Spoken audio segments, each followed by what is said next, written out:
mo súre fún ọ lórúkọ Olúwa lónìí wípé ìwọ yóò ní ìrírí ayọ̀ lọ́dún yìí lọ́pọ̀lọpọ̀.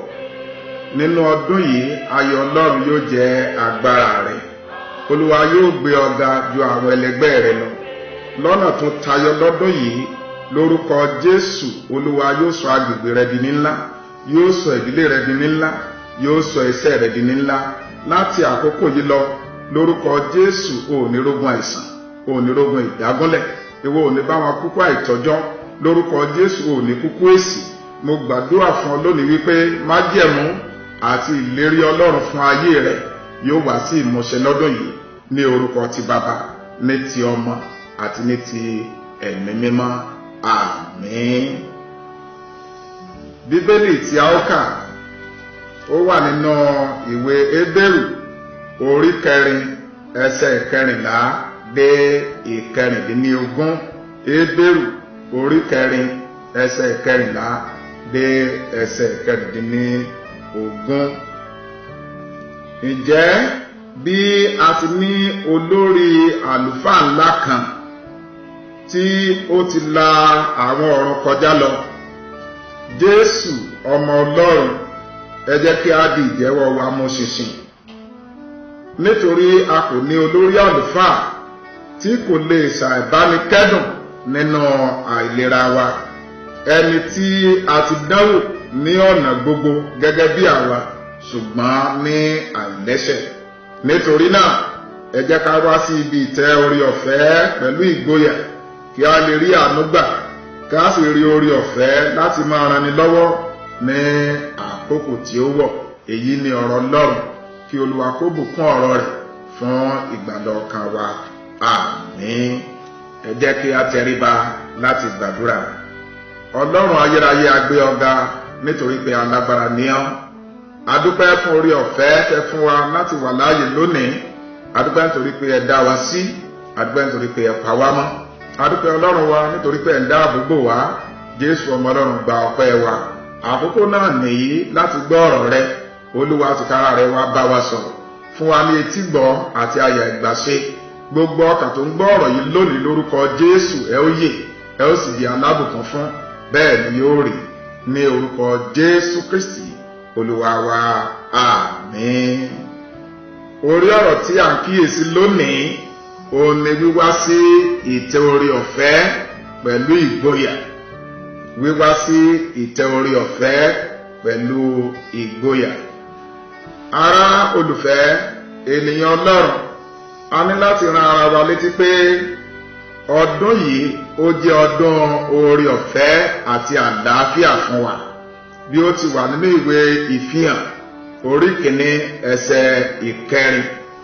Ọlọ́run tí a ń sìn, ó jẹ́ Ọlọ́run orísun orí ọ̀fẹ́ àti àlàáfíà. Orí ọ̀fẹ́ ní àǹfààní tí kò tọ́ sí wa, tí ó sì tẹ̀ wá lọ́wọ́. Orí ọ̀fẹ́ jẹ́ ẹ̀bùn Ọlọ́run fún wa. Orí ọ̀fẹ́ jẹ́ ẹ̀bùn Ọlọ́run fún gbogbo ènìyàn. Orí ọ̀fẹ́ jẹ́ ìrànlọ́wọ́ láti òkè wá. Orí ọ̀fẹ́ ní ẹ̀bùn ìgbàlà fún ẹlẹ́ṣẹ̀ tí ó ronúpìwàdà. Orí ọ̀fẹ́ yìí wà fún wa nítorí Jésù Olúwa tí ó kú fún ẹ̀ṣẹ̀ aráyé lórí igi àgbélébú. Orí ọ̀fẹ́ ni a fi ń gbà wá là. Orí ọ̀fẹ́ ni a fi mú wa padà bọ̀ sípò sí ọ̀dọ̀ Ọlọ́run. Nítorí pé gbogbo ènìyàn ló sá ti ṣẹ̀, bó ti wà ní ìwé Róòmù orí 3 ẹsẹ̀ 17. Gbogbo ènìyàn pátápátá ló ti kùnà ògo Ọlọ́run.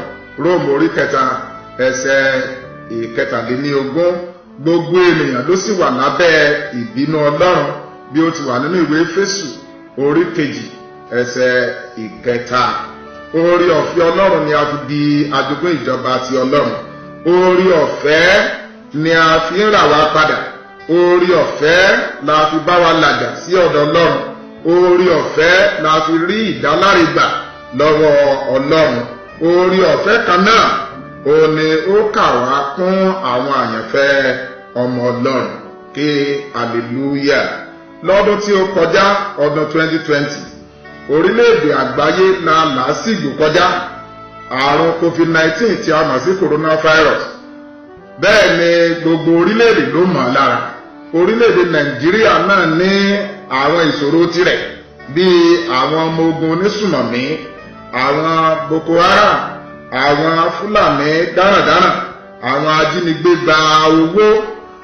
Àwọn ojú pópó wa lónìí tí ọkọ̀ rìn lọ́sàn-án àti lóru òní ó jẹ́ pàǹpẹ́ ikú. Nírú àkókò bíi eléyìí a nílò oore ọ̀fẹ́ Ọlọ́run àti àlàáfíà rẹ̀. Oore ọ̀fẹ́ Jésù Olúwa yóò tó fún wa nínú ọdún yìí. Oore ọ̀fẹ́ Jésù Olúwa yóò dì wá mú ní ọdún yìí. Àlàáfíà Ọlọ́run yóò sì jẹ́ ìpín wa. Mo ń sọ fún wa pé nírú àkókò bíi eléyìí àwọn ó ní àlàáfíà lọ́pọ̀lọpọ̀. Kò sí ẹni tó mọ irú ọmọ tí ọdún yìí yóò bí, ṣùgbọ́n mo ń sọ fún ẹ̀yin àyànfẹ́ ọmọ Ọlọ́run lónìí wípé ọdún yìí yóò jẹ́ ọdún oore ọ̀fẹ́ fún ọ àti àlàáfíà. Nínú rẹ̀ wàá ní ìfọ̀kànbalẹ̀, nínú rẹ̀ wàá gbé ní àlàáfíà àti ìlera pípé, wàá gba ọ̀pọ̀lọpọ̀ ìbùkún nínú ọdún tá a wà yìí. Ohunkóhun kò ní dènà ire rẹ, ohunkóhun kò ní dènà ayọ̀ rẹ, ohunkóhun bó ti wù kó rí kò ní dènà àlàáfíà rẹ. Lọ́dún tuntun yìí a ní olùlàjà kan, a ní olórí àlùfáà kan tí í ṣe Jésù Kristi. Yóò gbé ẹjọ́ rẹ rò, yóò dá sí ọ̀rọ̀ ayé rẹ.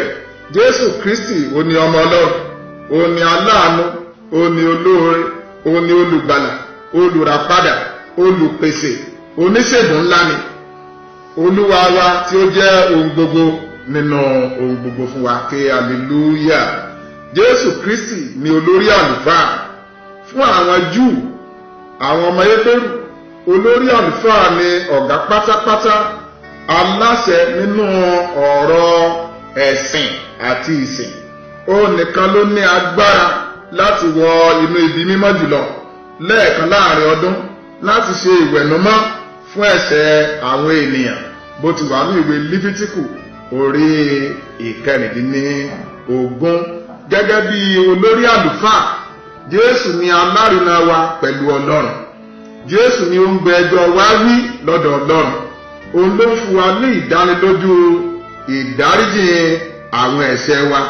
Jésù ní agbára àti àṣẹ ju àwọn olórí àlùfáà àwọn Júù lọ, nítorí pé òun ni Ọlọ́run ẹlẹ́dàá, aláàbò àti olùgbàlà wa, ẹni tí ó jẹ́ ènìyàn tí ó sì jẹ́ àwòrán Ọlọ́run láàrin àwọn ènìyàn. Olórí àlùfáà àwọn Júù ó máa ń lọ sí ibi mímọ́ jùlọ lẹ́ẹ̀kan lọ́dún, ṣùgbọ́n Jésù Olúwa olórí àlùfáà tiwa lónìí ó wà lọ́wọ́ ọ̀tún Ọlọ́run Olódùmarè tí ó sì pẹ́ fún wa ní ojoojúmọ́. Ké hallelujah. Jésù Olúwa ó wà nítòsí ọ̀dọ̀ wa lónìí nígbà tí a bá ké pè é, tí a bá sì gbàdúrà sí i. Jésù Olúwa ó mọ ojú àìní rẹ lọ. Jésù Olúwa ó mọ àwọn ìlàkọjá rẹ. Jésù Olúwa ó mọ àwọn ìṣòro rẹ. Jésù mọ ìdààmú rẹ àti àìlera rẹ, ó sì ṣetán láti ràn ọ́ lọ́wọ́. Ó ní ẹnìkan tí a ti dánwò tí kò dẹ́ṣẹ̀. Ó ní agbára láti tù wá nínú nígbà tí a bá la àìlera kan kọjá. Ó ní agbára láti bá wa dárò nínú àwọn àìlera wa. Ó nìkan ṣoṣo ló lè fún wa ní okun àti agbára ní àkókò àìlera wa. Yóò fún ọ lágbára lọ́dún yìí, yóò fún ọ lókun lọ́dún yìí, yóò fún ọ ní agbára láti borí ìṣòro ayé rẹ, yóò sì dárí àwọn ẹ̀ṣẹ̀ rẹ jìn ọ́. Nígbà tí a sọ nípa ìtẹ́ orí ọ̀fẹ́, ìtẹ́ orí ọ̀fẹ́ ṣe àfihàn fún wa pé ẹnìkan wá sí ọ̀dọ̀ ọba àwọn ọba láti rí ojú rere àti àánú rẹ̀ gbà. Ìtẹ́ orí ọ̀fẹ́ ó sọ fún wa wípé ó jẹ́ agbára ìwàláàyè Ọlọ́run pẹ̀lú àwọn ènìyàn rẹ̀. Ìtẹ́ orí ọ̀fẹ́ jẹ́ ibi tí Ọlọ́run ti ń gbọ́ àdúrà. Wá sí ìtẹ́ orí ọ̀fẹ́ pẹ̀lú ìgboyà, wá sí ìtẹ́ orí ọ̀fẹ́ pẹ̀lú ìgbàgbọ́, wá sí ìtẹ́ orí ọ̀fẹ́ pẹ̀lú ọkàn kan.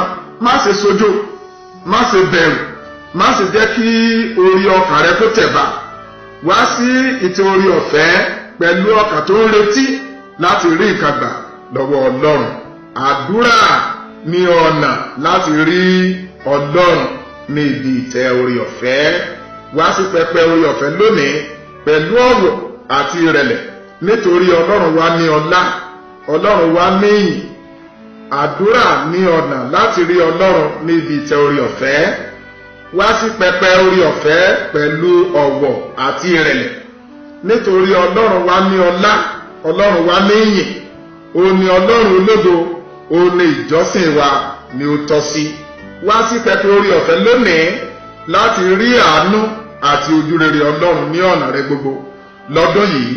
Wá sí pẹpẹ orí ọ̀fẹ́ láti rí àánú àti ojúrere nínú gbogbo ìdáwọ́lé rẹ lọ́dún yìí, kí o lè rí ìrànlọ́wọ́ gbà nínú àwọn àìní rẹ. Kí ni àwọn àìní rẹ lónìí? Kí ni àwọn àìní rẹ lọ́wọ́lọ́wọ́? Kí ni àníyàn rẹ? Kí ni ìrora rẹ? Kí ni ìdààmú rẹ? Kí ni ìṣòro rẹ? Kí ni ìdojúkọ rẹ? Kí ni àwọn nǹkan tó ń bà ọ́ lẹ́rù? O nílò àwọn ìgbésẹ̀ méje yìí láti rí ìrànlọ́wọ́ gbà ní ọ̀dọ̀ Ọlọ́run. Ìgbésẹ̀ àkọ́kọ́ ó ní pé ètò orí ọ̀fẹ́, pẹpẹ orí ọ̀fẹ́ ó ní bí ìpàdé láti rí àánú gbà lọ́dọ̀ Ọlọ́run. Ìgbésẹ̀ kejì ó ní pé ètò orí ọ̀fẹ́ yìí jẹ́ ibi tí ẹ̀jẹ̀ Jésù tí ó ti ń sàn fún ìwẹ̀nùmọ́ àti ààbò.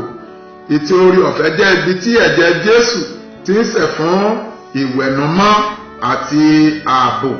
Ìgbésẹ̀ kẹta fún ọ ni pé o ní láti gbọ́ràn sí àṣẹ Ọlọ́run bí o ti ń wá sí ìtẹ́ orí ọ̀fẹ́.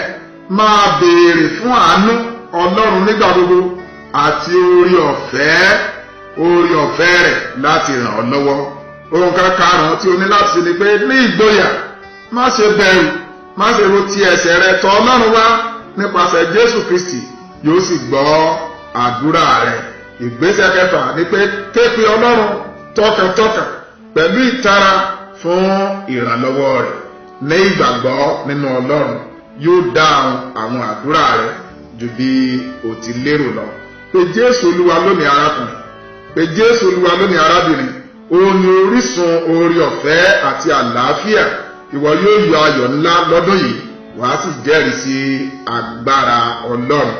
Gba Jésù Olúwa ní olùgbàlà rẹ lónìí, yóò sì dára fún ọ.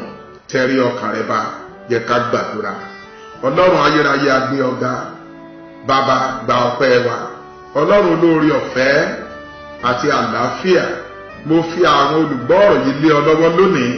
Láti òní lọ, ẹ gba orí ọ̀fẹ́ kún orí ọ̀fẹ́, ẹ gba orí ọ̀fẹ́ ìṣerere, ẹ gba orí ọ̀fẹ́ ìbùkún, ẹ gba orí ọ̀fẹ́ ọ̀pọ̀, ẹ gba orí ọ̀fẹ́ ìṣẹ́gun. Láti òní lọ, àlàáfíà Ọlọ́run yóò jẹ́ ìpín rẹ̀. Olúwa yóò fi ọlọ́kàn balẹ̀, Olúwa yóò ṣe wọ̀ntún nínú ayé rẹ̀.